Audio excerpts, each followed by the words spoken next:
Hi,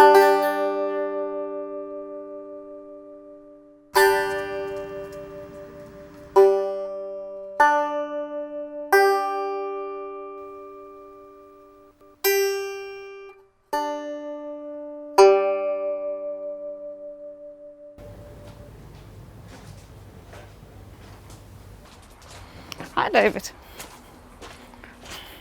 Hi. Hi. I can start if you want. Yeah. I have to make a few questions, but and we know each other because I have met before because I have been a part of your poetry walks at the Værsted, so that's good. So I was just thinking, my first question was that I did not know it was you I'm going to meet. What do you think when I tell you that I'm a conservative? So I grew up in an environment where I just automatically assumed that conservatives and the working classes and the, shall we say, more disadvantaged groups in society were not natural allies. No. Right? I was never particularly outraged by it. I just assumed that was just the way in an English society, that's how things worked. I think it's very different also from Denmark to England. I was going to, but conservatism has different expressions depending on the. So when I came to Denmark, I just assumed that Danish conservatism was pretty much a replica of its English or from its Anglo-American roots.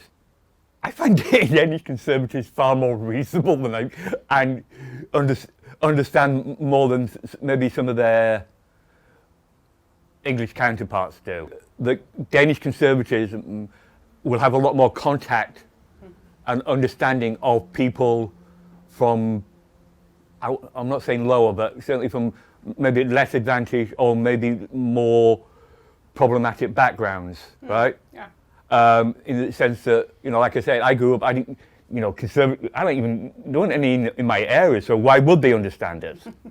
No, it would be difficult to understand. It would be difficult to understand the people that you never talk to or you never have any dealings with except as staff or servants. I think there's far more agreement on and willingness to work together here amongst Danish politicians. I know the mayor. I met him on several occasions. Yeah. I know Jens Juhl, the politician mayor. Yeah. I know you. I'm a foreign homeless guy. That would never happen where I come from. That gives me hope and confidence in the system and the people who are in it. Yes. Right? Doesn't say I'm always happy. Yeah. Right? But it does at least give me reason to believe that there is at least the motivation behind it is better. Why you're doing it? Yeah, why you're doing it. Yeah, yes. I trust you more than I would if we were back in the UK. Yeah. Now I remember we're doing this for Hus Forbi. I'm not myself a Hus Forbi seller. No. Right. But you have considered it once? I considered it once when I first became homeless, which was like almost a decade ago now. But I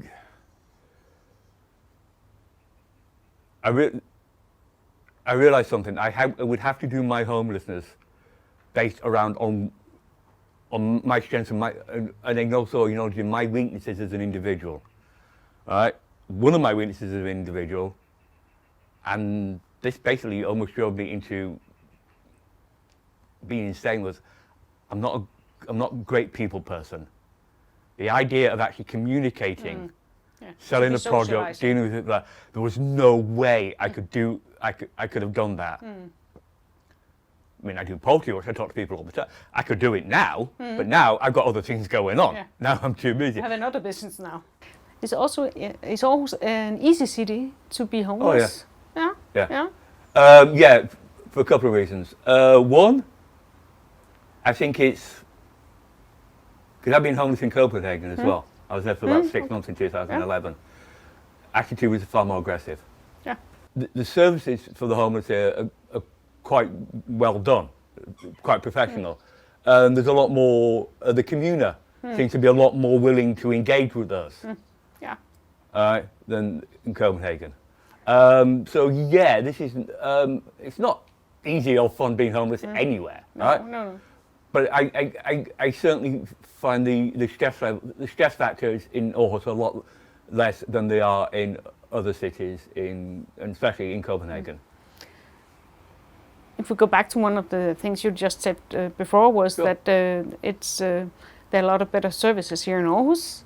And why I'm doing this as a politician is because I believe that people should live the life they would like to live, and I would like to support them in the way they want to live. But when you say it's easy, I can have a concern that it's too easy. Why make the effort to improve or get better? Yeah, and take charge of your own life. I completely, yes, that's a fair point. Yeah. I should have been more specific and more precise. When I say easier or easy, I'm not saying comfortable. No, okay. It means that the necessities of life, like I'm never going to starve. I think the best way to say it, the more accurate way to say it is like, Århus is a very good place to stop the slide. Yeah.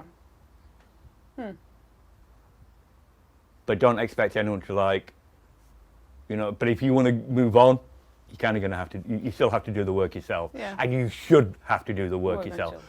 We all need support, we all need maybe some guidance, but at the end of the day, I was wondering, I talked to the architect of the city, you know him, and he's not saying homeless people, he's saying city people.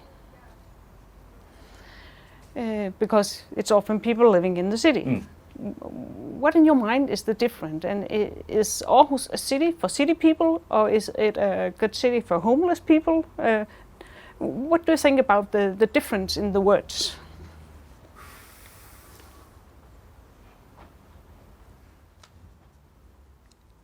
Language, I'm a writer. Language to me is important because I know how words affect perceptions. You can call me a city person. You can call me a homeless person, provided the word "person" is in that description. The identity. All right. Your identity. Yeah. Yeah.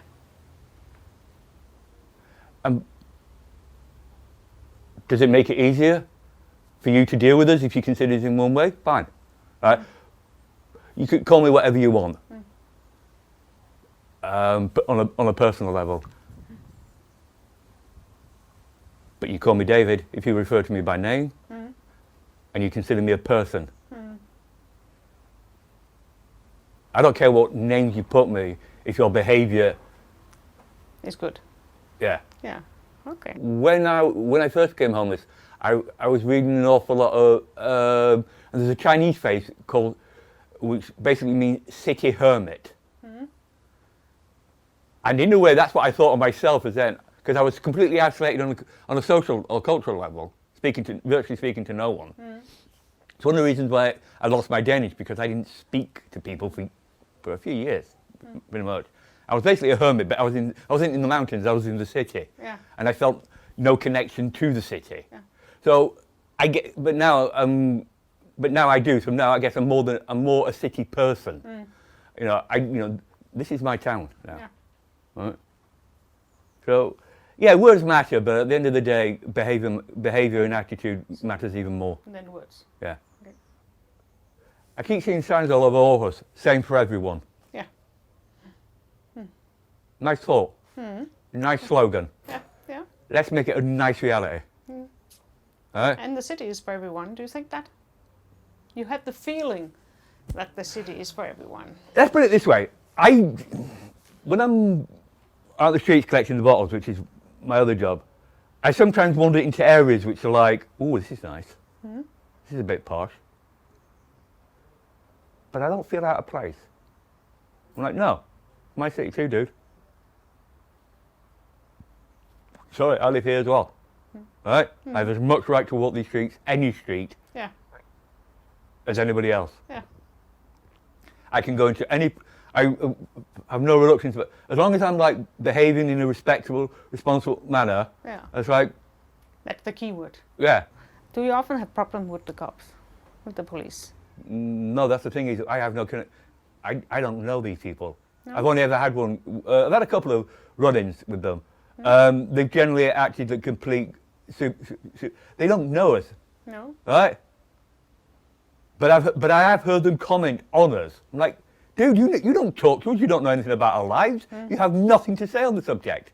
I personally think this should be part of police training. Yeah. As a power to walk. Power to walk, yeah. Yeah. Yeah. Drag a bunch of recruits around. Let them ask their questions. Yeah. I'll do it. Yeah. I got no problem with it. No. All right? Good suggestion. A forger out at the police here. I've had the state's prosecutor out here. Yeah. Yeah. I've had a bunch of them because they said we deal with a lot of homeless clients. Yeah. But we don't really know anything about homelessness in the city, so we come out to learn. Yeah. Yes! Yes, that's the attitude you want. Yeah. Police, on the other hand, they're like, yeah. Right? Not good. No. Right? I think it has been previously that there were like of an internship at, for example, Værstedet, as a part of the police education, but it's no longer. So yeah, well, that's a bad part of it. It should be reinstated. There's more to being a cop than carrying a gun. Yeah. Yeah. Yeah? Your job is to protect and serve. How can you do that if you don't understand? No. We can't solve the problem again if you don't understand the problem. You know, what are your end goals on it? My goal is that I know what it is to be homeless. And by understanding that, I would like to set up the tools, the frames that makes people able to be responsible for their own life when they are ready. So that is my main goal, is that I understand the problem and know there is no easy solutions. And if I can just save one person from being homeless, if they don't want to be homeless, because I have the biggest respect that people should live their life like they would like to do. But there are also homeless people, they don't want to live the life they live now. And if I can make something as a politician that can make their life easier, and for example, drug ad, if they can get out of that, and yeah, I can help by having more homes by supporting them, like your parole, supporting them to establish their own life the way they want, then I'm happy.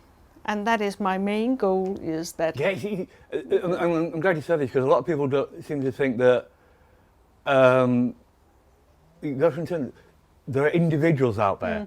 We may share certain commonalities, addiction, prisons, abuse, whatever, but we have got different hopes, dreams, ambitions. All right? Some of us are quite content to be where they are. I didn't need rehab. I didn't need a doctor. I didn't have drug or alcohol problems. My issues were basically around self-worth. So my social skills.